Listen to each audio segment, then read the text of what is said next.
Hi, greetings. Welcome to another training session. It's your SAP S4 Hana and ECC FICU consultant, Kelechi Kele Adele. I hope you have subscribed to our YouTube channel because this is a series of training we're actually on. And this is the part 5 of this training. We have been looking at SAP S4 Hana Finance configuration. Like I said, this is part 5. So if you're subscribed to our YouTube channel, please, you can check our YouTube handle for other videos. And also kindly like, share, and subscribe to all in other social media platforms. The essence is to share knowledge. So when you come across this video, please share it so that others can also benefit from what we're doing here. So thank you once again for joining. We're going to be going straight into this session today. And this is actually the part 2 of the enterprise structure. We have looked at the first structure where we try to set up the company and the company code. In this training, we're going to be looking at the second part of the enterprise structure configuration. We're going to be looking at segments, functional areas. Sorry, I need to correct that.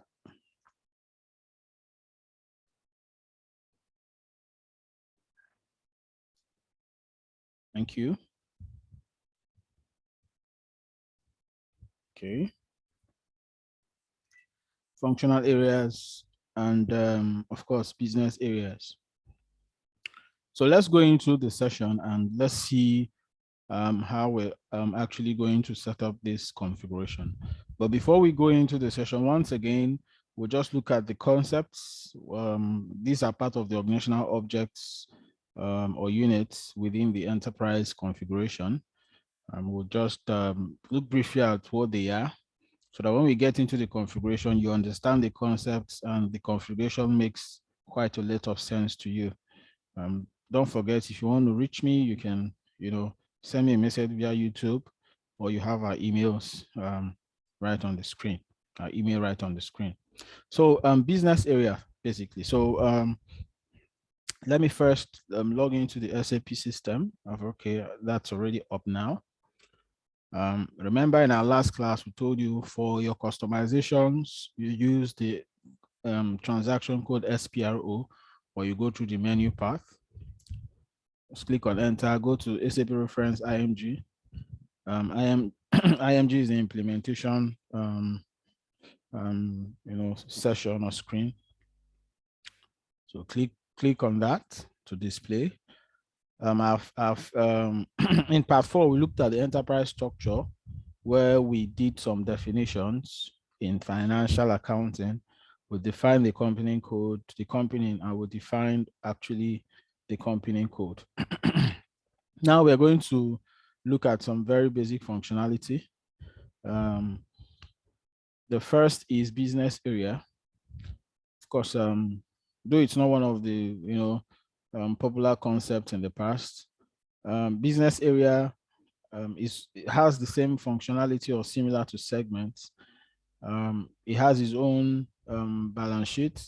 Of course, you can generate financial statements or financial information at business area level, basically. So it can have its own can have its own balance sheet, its own trading profits and loss, and every other financial information required for external purposes and also for internal use too. So basically,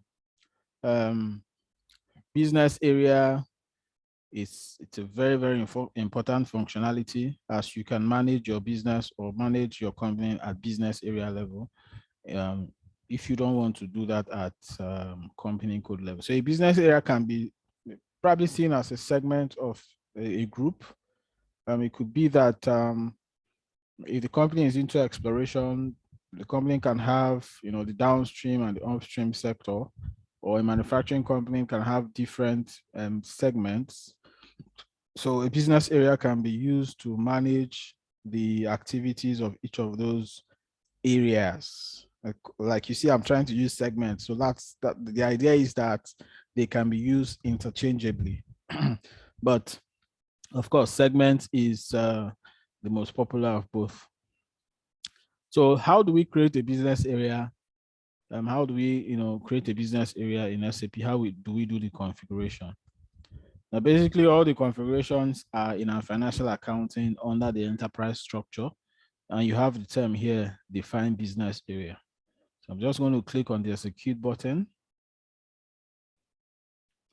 And there are already two existing areas. So I'm just going to click on new. So for this, my business, I'm going to have two business areas. During this configuration, you can have a very good Excel sheet where you document most of your information. So one I can have as onshore, offshore drilling. So I can run reports in that area. So I can give it 3 or 4 digit code, onshore drilling, one. And I can also get offshore drilling as a business area.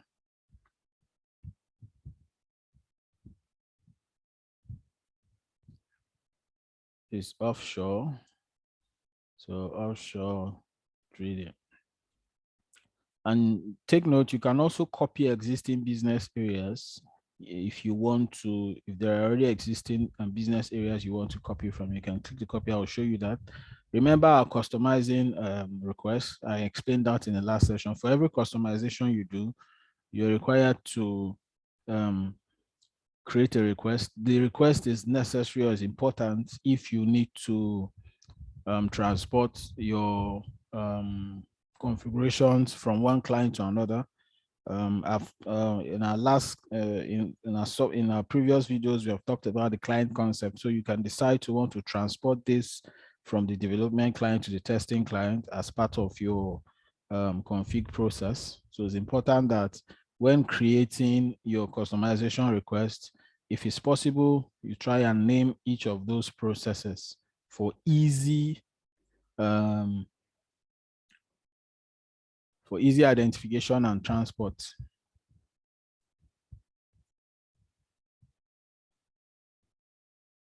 Business areas, area config.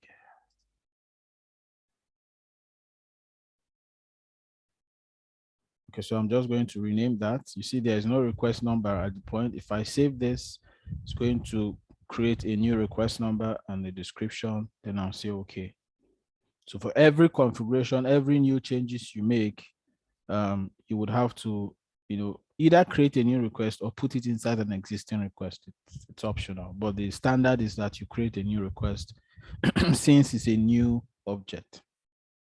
So if I want to copy also, I can just click here and use the copy icon, and you can make the changes and do and actually make the copies you want to make. If you don't want to go down with this, you can click the more and click on cancel, and you can leave this screen. So you can go to exit. So we have actually successfully defined our business area for our company. You can double click on it again. So I'm just going to take note of this, OFSD. And let me check this, OND1. Just take note of those codes, very important. Okay, so we're done with creating our business area. The next we're going to look at is the functional area. Now, take note that this object depends on the business requirements.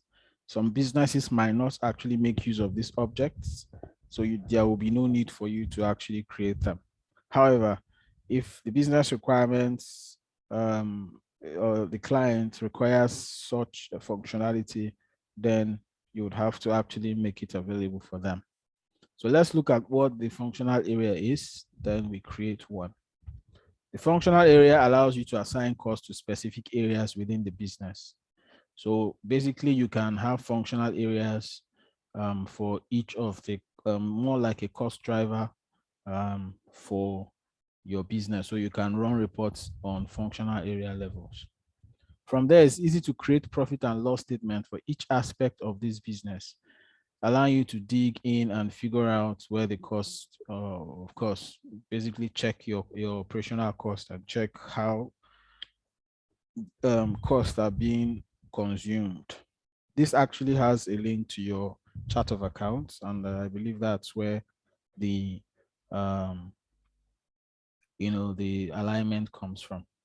So let's just set up one if this is a requirement. So we can define a functional area. Just click the execute screen. We already have functional areas. So I'm going to create just two. So I'm copying actually. So remember our transaction code is KK01. So I'll use KK, PD, PROD, and KK LGS. So KK means I'll leave that as production, but let me specify that.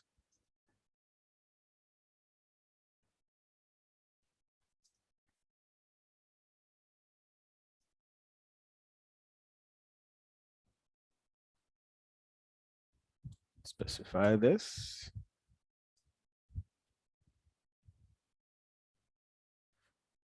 Okay, thank you. Then we're done with this. Just click on apply and exit. Okay, so we have to make the change, make the save. So this will also allow us to create a new customizing request. So I'm going to call this functional area config.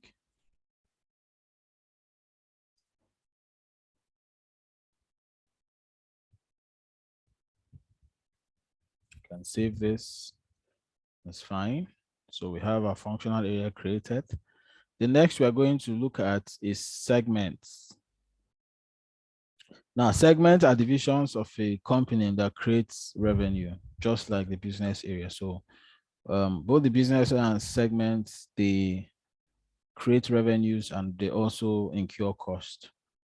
So whichever accounting principle you're using, you must be able, whether it's GAAP or IFRS, you must be able to provide, of course, a balance sheet at segment level, provide a financial statement at segment level. Of course, by identifying segments in FI, you can easily create the necessary financial statement for external reporting requirements. So some companies have divisions, so you can have, for example, the company we're using now as a business case has two segments, which is offshore and onshore drilling. We can decide to run reports based on the revenue generated from each of these segments. And I mean, it's actually, it's when you can run report at these levels, it gives you a very, gives you a lot of insight into how the business is into how those divisions are functioning, their capacity, and also if they are actually making any progress and where to step in and how to manage the operations of each of those segments. Okay, so in SAP, we create segments still at the same point. So I'm going to go to define segments. So we can, create new. So I'm going to have, okay, I think I have functional areas.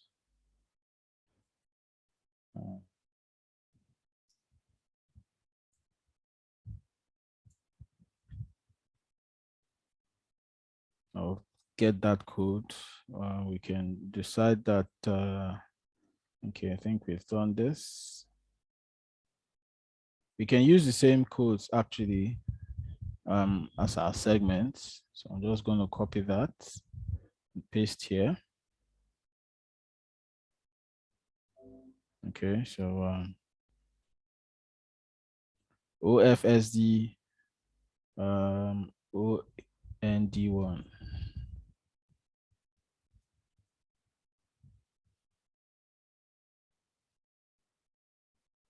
So this is offshore.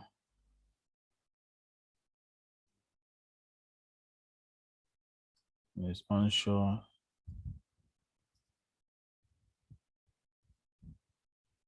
Don't click on enter to validate. Then you save. Then of course you can click on this, call this segments.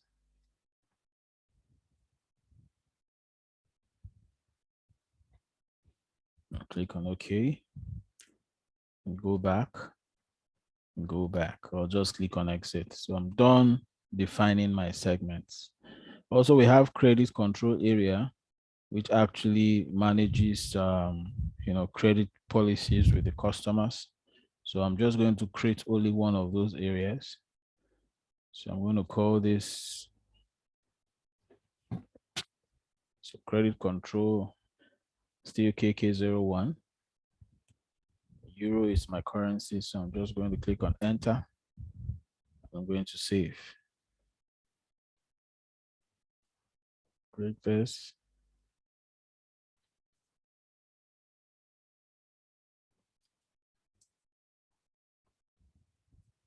Config. Okay. So KK01. So I'm going to say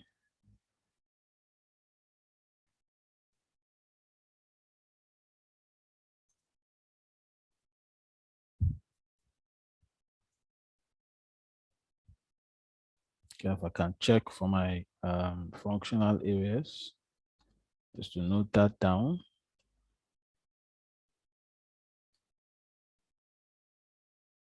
So I have this.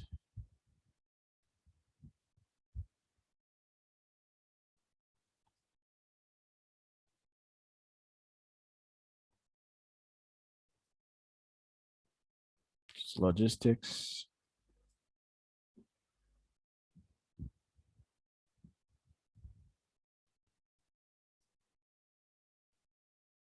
Production.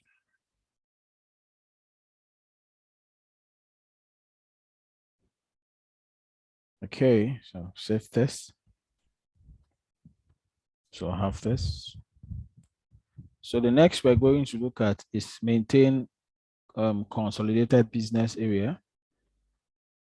Okay, so you realize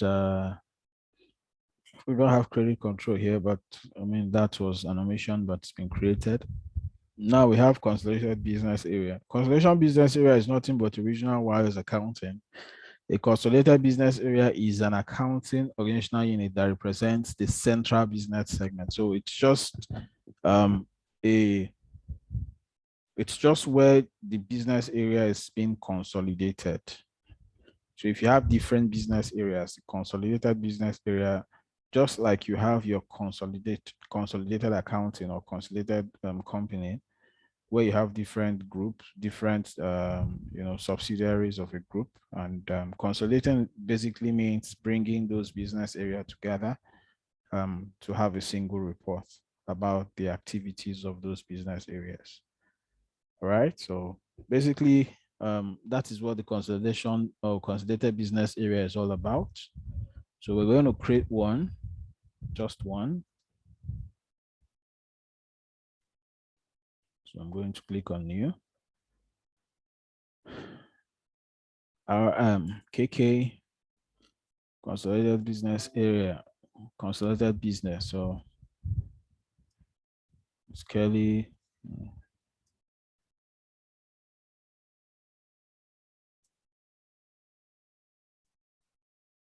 Okay. So I'm going KKCB.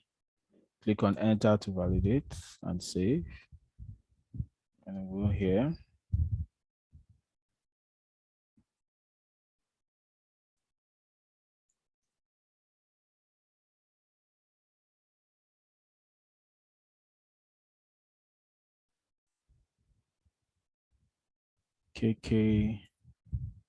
KKCB.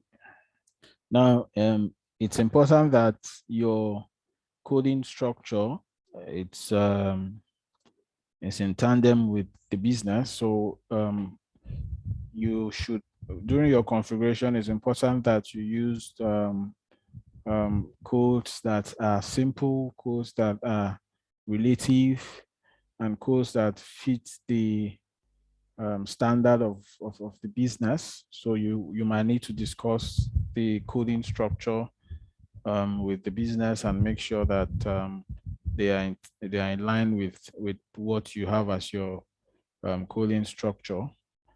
And that discussion is important, to make sure that you have they understand what the codes are, and you can, discuss the naming structure as well. So you can call this.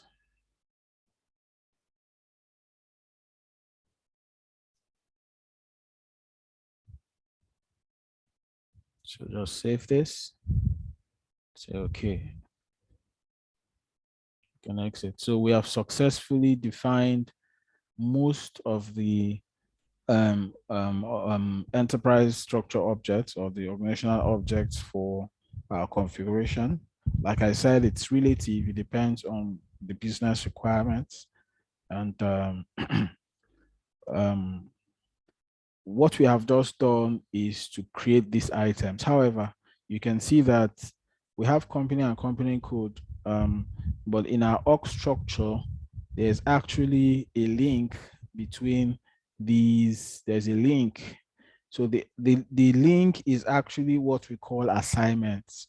So for these structures to work together as a unit, you have to actually carry out an assignment. Assignment means create that link between these objects so that they can speak to each other. Basically, in our next class, we're going to be seeing how we can actually assign organizational objects, and that will also, ensure that all the activities that we are carrying out in our configurations come from that structure. That's the essence of the enterprise structure. There has to be a flow of information from top down and from bottom up. You're right. So we have just created them. They are standing alone. In our next session, we're going to look at how to assign or how to link these structures together via the enterprise structure assignments. Right. So thank you very much. Remember to like the videos in any social media platform you find them, like and share. It's important to share because the essence is we're trying to bridge the knowledge gap and give people opportunity who cannot afford the high fees of training. So please share. And of course, outside the fees, it's also important to refresh for the experts, for the senior consultants. It's also very important to have this knowledge being refreshed from time to time. Remember, this is S4HANA, so if you have not had the opportunity of going through the config process, this is actually a very wonderful opportunity for you to do that. So thank you very much for your time. And don't forget to watch out for the next part. We're going to have part 6. I've already showed you that.